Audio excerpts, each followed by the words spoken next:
1972 Slingerland pop outfit, 58N in light blue pearl. Obviously the pop outfit is a concert tom kit with a concert bass drum. Light blue pearl is a kind of a weird finish. It's actually later on it was the same as the sky blue pearl from Ludwig, but in this earlier version it had a less angular pattern to it. And obviously this one's a little yellowed, so it looks a little more green. But the Ludwig version that this one eventually became, and later on was had a little bit more of a triangular pattern to it. This one's a little more crinkly. This kit differs a little from the cataloged early pop outfit in that it has a 22-inch bass drum instead of the 14x20, and it has a 16x16 floor tom.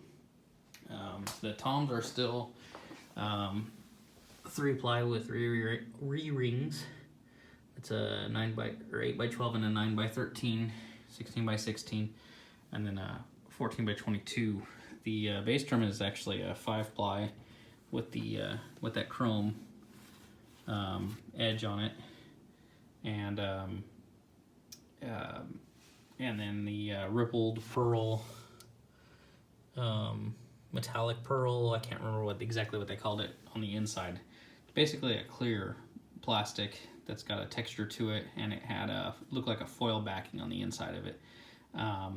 I could not source the material, and it was a little yellowed, so I couldn't paint it from the back side. So I actually just did what my dad used to call oaky chrome metallic spray paint, silver spray paint on it, and it looks okay.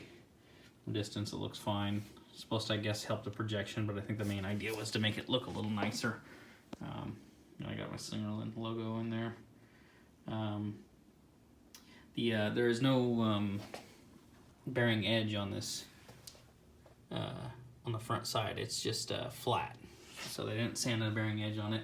There is a bearing edge on the toms, but it is pretty beat up, especially where it can make contact with the top tension rods on both of those drums. So if somebody ever wanted to convert it into regular toms, they'd have to sand them flat first and then redo the bearing edges.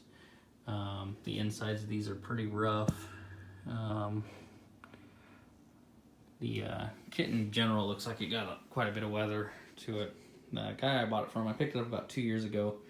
The guy that I bought it from had it in a garage that he worked on motorcycles, and played this in bars and clubs and stuff like that. It was funny though, because it was just kind of piled in the corner. I got it with a set of roto toms too, and it looked like he had some type of construction paper or something taped to the inside of the shells to try to make them look like the bass drum does. It's just kind of piled in the corner, and he was like, "Oh, I'll help you load them up." And I have a camper shell and a carpet kit in the back of my truck. He just kind of picked them up and he didn't toss them, but they just kind of like throwing them in the back of the pickup. So I was like, oh well, it's they've been treated like that for the past 40 plus years. It wasn't gonna do any more harm that one last time, but it was pretty funny. I actually took a picture of the kit inside the back of my truck, and they're just kind of all sitting there, all kind of just crash wagging into the back of the truck. Do have the 70s style badge, and the regular capital letters on the Setomatic. And this one actually originally had the drum key type tensioners right there. I actually switched it out to some other key, the wing screw types, because it's easier to set up and tear down. This kit I've actually used a couple times because you can nest it. I've used it in like backyard parties and stuff like that, barbecue stuff. But you can actually fit the 12 into the 13 end to end. Then you can put those two into the floor tom, and and the floor tom into the bass drum. Normally this kit was spec'd with a 14 by 16 and a 14 by 20, so the floor tom didn't stick out of the bass drum when you put it in, and it was a little bit smaller around. Got flat bass stands with it. These are actually for my Slinger Leady. That's what I usually use them for. And I got my Camco straight stand there too. A zillion cymbals that I've shown you before. My Tempo King bass drum pedal that I actually just refurbished. Took it apart, repacked the bearings, straightened out some bent parts, and basically got it all going. With a 1968 Gene Krupa or Sound King snare drum, but the Krupa 8-lug with a black and gold or black and brass badge, Swivomatic, or excuse me, not a Swivomatic, a Zoom-matic snare strainer that was actually stripped out. I actually drilled out and then re-threaded the 2 screw holes, because one of the sides was actually, the casting wasn't really that deep and it was stripped, so when I bought it, it was actually apart. So I did that and put longer screws into it so it holds together better. I still have the little rotting rubber ring in there, but it all works. This side has the Leedy style butt plate, and it's chrome over brass hoops and chrome over brass shell with the plates and washers. It was somebody put a bunch of felt strips inside that were glued inside the shell. I removed those, but also consequently removed the silver paint inside, so it's actually shiny inside. I got it sitting with EC2s on the toms, HD dry snare, EQ3 batter head with an impact patch, and I actually am missing the inlay. Originally came with a matching inlay, not the silver like you'd normally see in the 70s. Unfortunately, I put it on my Ludwig Classic Deluxe and or Deluxe Classic, and to complete that wrap, and I left it on when I sold the kit, so shame on me. So I'm gonna have to find another wrap to match it, but we'll see. Fun little kit though. I like how low the toms can set because there's no hardware on the bottom. The floor tom, it's a weird configuration. It's got the 2 legs closest together with a tone control spot here. I don't have it in there. I actually have it, but I don't have it on there. And then the badge is on the side of that, so it's kind of a weird configuration. So one forward leg that kind of sits to the side the way I have it now, and I have the drum head lined up with the badge in there. But it's kind of a funky layout. I don't like when they did the floor toms that way, like in the 60s. But at any rate, I'm gonna put it up in the stand, let you have a listen to the kit.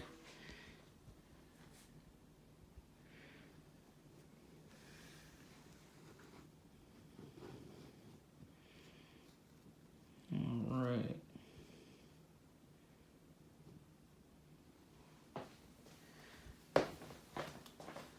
So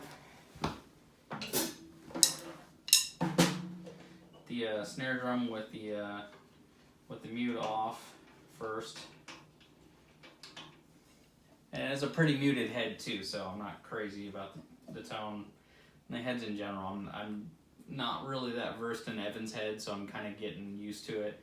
I did have CS black dots on this kit originally, and I wasn't crazy about the way that sounded either, so I bought some new heads and just kind of experimenting with it. It came with hydraulics on it in the clear, and a black dot on the bass drum, so it was pretty tuned, pretty dead, with a set of B-line rototoms, It didn't have any cymbals on it. I got a couple cowbells and a Stewart snare drum, or a Crown snare drum, excuse me, which is the same thing as Stewart and all those. But anyway, snare drum, no mute. Got quite a bit of ring there. The sound, or the Krupa snares usually have that. That's a muted up. The 8x12.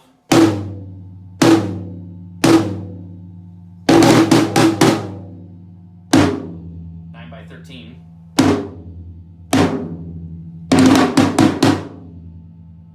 16x16.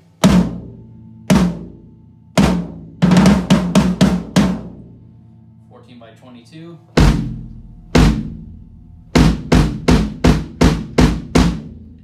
No muffling on that bass drum other than what comes on the head, and does have an impact patch on it, so that kind of deadens it a little bit, and a sticker. It's a Slingerland logo that I got at Bentley's in Fresno. The rest of the heads I bought at Skips, and the snare drum I actually bought at Profound Sound, which is not around anymore, and I got a pretty good deal on it. Obviously, it was pretty darn dirty and had stuff stuck inside of it. Like I said, and the Zoomatic wasn't working, so but I wanted a Chrome Brass Slingerland, so.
Keeps sliding away on me.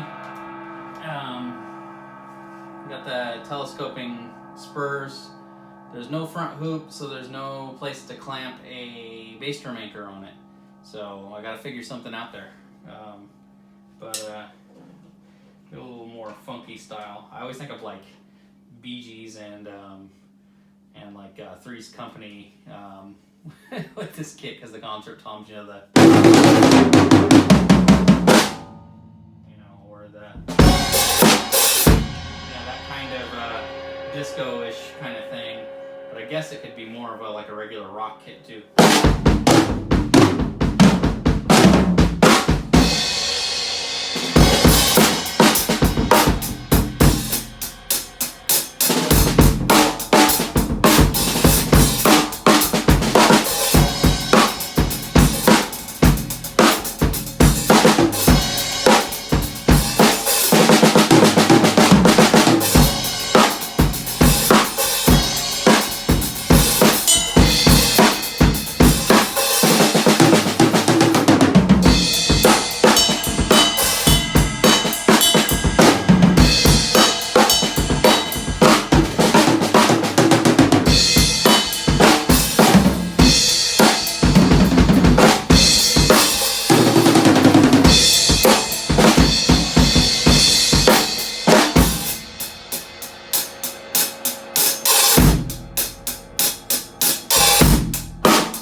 capability real quick here. It's kind of a easy cheat, since I don't really do it that often.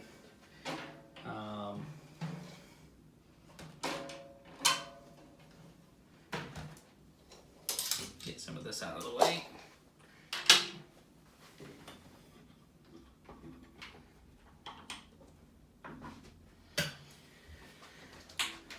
So with this kit, you can take the 12 off, 13 off,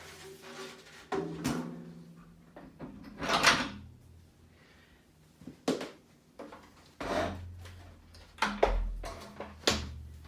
the spurs out.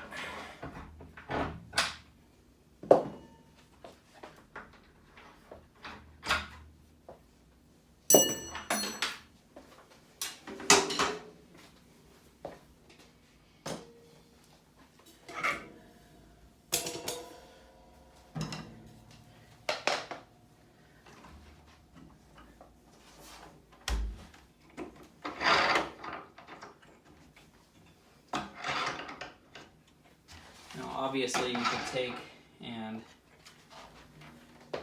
set the 16 inside of the 22. It would be easier, or it would be better if it was a 20. It would actually fit around that a little bit tighter. The 9x13 can actually fit inside of the fit down inside of the 16. The 12 will fit down inside of the 13. So I'm going to pull that back out so you can see it. Now, I wouldn't suggest this all the time, but this guy can fit right in the top of this one, only because there's no reinforcing or little trim ring, so it can fit in down inside. So, did that wrong again. It's easier if you don't have the wing screws, but they do fit. And then the 12 inside there, so they actually do fit inside. If this was the 14x16 floor tom, that would be flush with that. This kit, when it was first shown in, I do believe like 67 or something like that, it showed a 9x10 and a 9x13. You could fit the 10 inside the 13. It'd be lower than the 14x16, or the shorter floor tom, and then that would fit inside the 20-inch bass drum. Maybe even an 18 bass drum. I'm not sure if a 16 will fit. No, 16 will not fit into an 18 bass drum. Inside the 20, and then you're kind of packed and ready to go. So take the floor tom legs off. Obviously, you could still get this inside of any modern day gig bag, because they're also deeper 18x22 bass drums. I actually kind of like that it stows away, and then if you really wanted to, you could set the 14 on top, but I wouldn't do that. But it does stow away pretty cool. So, at any rate, kind of a neat little extra little thing for the concert toms. So,